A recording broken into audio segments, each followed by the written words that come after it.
ধন্যবাদ।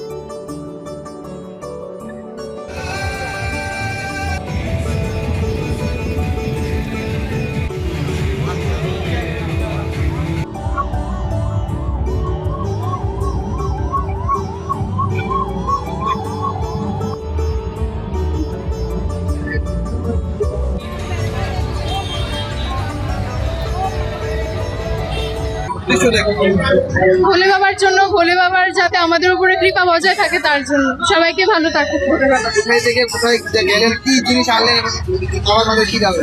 এই তো দুধ, মধু, ওগর, ঘি, তারপরে জল নিয়ে এসেছি, অনেক দূর থেকে এসেছি আমরা পায়ে হেঁটে ভার নিয়ে। তো তারপরে আমরা এখানে বাবার মাথায় জল ঢেলে আমাদের মনোকামনা পূরণ করব। কত বছর ধরে করছেন আপনি? আমি বিগত 3 বছর। কি প্রার্থনা করলেন বাবার কাছে? যাতে জগতের সবাই যাতে খুব খুশি থাকে, আমরাও যাতে খুশি থাকি, আর ভোলে বাবাও